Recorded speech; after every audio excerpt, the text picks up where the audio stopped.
اعوذ باللہ من الشیطان الرجیم بسم اللہ الرحمن الرحیم۔ السلام علیکم ورحمۃ اللہ وبرکاتہ۔ ماں باپ کی اطاعت اللہ تعالیٰ نے اپنی اور رسول اللہ صلی اللہ علیہ وسلم کی اطاعت کے بعد ہم پر ماں باپ کی اطاعت بہت ضروری رکھی ہے، اور قرآن مجید میں بار بار ماں باپ کی اطاعت اور فرمانبرداری کی تاکید کی ہے۔ ہم کچھ بھی نہ تھے، اللہ تعالیٰ نے ہم کو ماں باپ کی شفقت کے ذریعے سے اتنا بڑا کیا۔ ہم جتنی بھی ان کی خدمت کریں، ان کے احسان نہیں اتار سکتے۔ قرآن مجید میں ہم چند جگہ سے ماں باپ کی اطاعت کے متعلق اور تیرے رب نے حکم دیا سوائے اس کے کسی کی عبادت نہ کرو اور ماں باپ کے ساتھ اچھا سلوک کیا کرو۔ اگر تیرے پاس ان میں سے ایک یا دونوں بڑھاپے کو پہنچ جائے تو ان کو کبھی ہوں بھی نہ کہنا، نہ ان کو جھڑکنا، بلکہ خوب ادب سے بات کرنا اور ان کے سامنے شفقت سے اور عاجزی سے جھک کے رہنا، اور یوں دعا کرتے رہنا کہ اے میرے پروردگار، ان دونوں پر رحمت فرمائیے جیسا کہ انہوں نے بچپن میں مجھ کو پالا اور پرورش کیا۔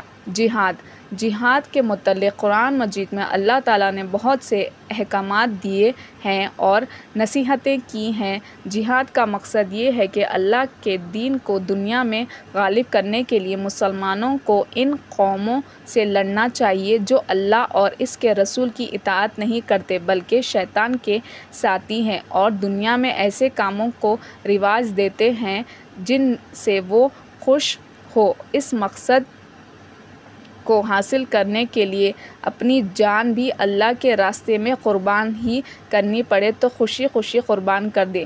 جہاد کے لیے ضروری ہے کہ مسلمان اپنے سردار کی اطاعت کرے جب تک وہ اللہ اور اس کے رسول کے حکم خلاف کوئی حکم نہ دے۔ چنانچہ اللہ تعالیٰ قرآن مجید میں فرماتے ہیں، اے مومنو، اللہ کی اطاعت کرو اور رسول کی اور اپنے سرداروں کی پاس اگر تم باہم جھگڑو کسی معاملے میں تو اللہ اور رسول کی طرف رجوع کرو۔ اگر تم اللہ اور روز آخرت پر ایمان رکھے ہو، بہتر یہ طریقہ ہے اور اس کا انجام بہترین ہے۔ جہاد کے لیے سامان کی بھی بہت ضروری ہے اور مسلمانوں کو لڑائی کے سامان سے غافل نہیں ہونا چاہیے۔ یہ اللہ تعالیٰ کا حکم ہے۔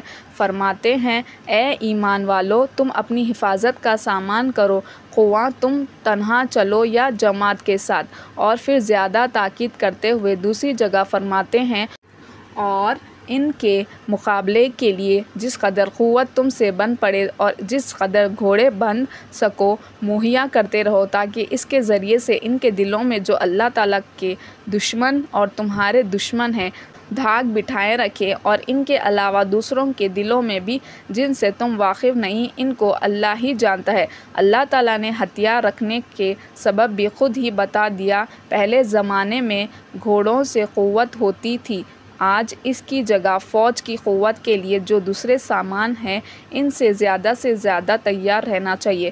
جہاد کے لیے ضروری ہے کہ بہادری سے لڑا جائے اور لڑائی کے میدان سے بھاگ نہ جائے۔ چنانچہ اس کے لیے اللہ تعالیٰ کا ارشاد ہے، اے ایمان والو، جب تم کافروں سے جہاد میں دوبدو مقابل آ جاؤ تو ان سے پشت مت پھیرنا، اور جو شخص اس موقع پر مقابلے پر پشت پھیرے گا، مگر ہاں جو لڑائی کے لیے پیندرے بدلاتا ہو یا اپنی جماعت کی طرف پناہ لینے آتا ہو، وہ مستثنیٰ ہے۔ باقی اور جو ایسا کرے گا وہ اللہ کے غضب میں جائے گا اور اس کا ٹھکانہ دوزخ ہوگا، اور وہ بہت ہی بری جگہ ہے۔ یعنی اپنی فوج سے ملنے کے لیے پیٹھ پھیری جا سکتی ہے، یا لڑائی کے پیندرے یا کوئی چال چلنے کے لیے پیٹھ پھیری جا سکتی ہے۔ بھاگنے کے لیے اگر کوئی پیٹھ پھیرے گا تو اس پر اللہ کا غضب ہوگا اور اس کا ٹھکانہ دوزخ ہوگا۔ اللہ تعالیٰ کسی پر ظلم کرنا نہیں چاہتا۔ کافر اگر لڑائی بند کرنے کے لیے صلح کرنا چاہے تو اللہ تعالیٰ فرماتے ہیں، اگر وہ صلح کے لیے جھکے تو آپ بھی انہیں اپنا لیجئے اور اللہ پر بھروسہ رکھیے، بے شک وہ سننے والا اور علم رکھنے والا ہے۔ اور اگر کافر لڑتے رہے تو مسلمان کو حکم ہے، مسلمانوں تم ان سے لڑتے رہو تاکہ فتنے کا نام و نشان باقی نہ رہے اور دین تمام تر اللہ کا ہو جائے۔ اگر وہ لوگ باز آ جائے تو اللہ ان کے اعمال کو دیکھ رہا ہے۔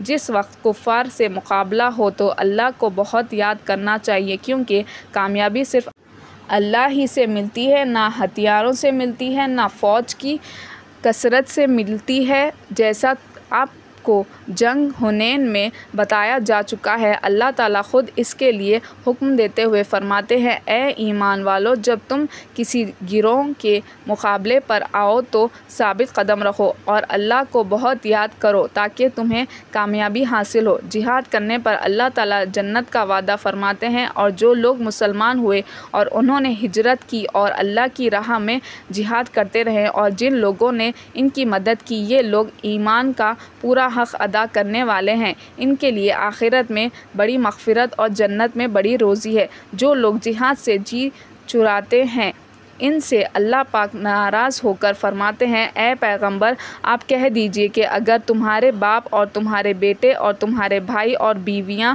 اور تمہارے رشتہ دار اور وہ مال جو تم نے کمائے ہیں، جو تجارت جس کے نقصان سے تم ڈرتے ہو اور وہ گھر جس کو تم پسند کرتے ہو تمہیں خدا سے، خدا کے رسول اور اس کی راہ میں جہاد کرنے سے زیادہ محبوب ہے تو انتظار کرو کہ اللہ تعالیٰ اپنا حکم بھیج دے۔ اللہ نافرمان لوگوں کو راہ ہدایت نہیں دکھاتا۔ اپنے آپ کو سچا مسلمان بناؤ، تندرست رہو، زیادہ سے زیادہ طاقت حاصل کرو اور پھر بڑے ہو کر ان سب چیزوں کو اللہ کی راہ میں جہاد کرنے پر خرچ کرو، کہ یہی زندگی ہے کہ دانا خلق میں مل کر گلے گلزار ہوتا ہے۔ ویڈیو کو لائک شیئر کیجیے اور ہمارے اس یوٹیوب چینل کو سبسکرائب کرتے ہوئے اس کے بیل آئیکن کو بھی پریس کر لیجیے تاکہ ایسے ہی ویڈیوز آپ کو ملتے رہیں۔ جزاک اللہ خیر۔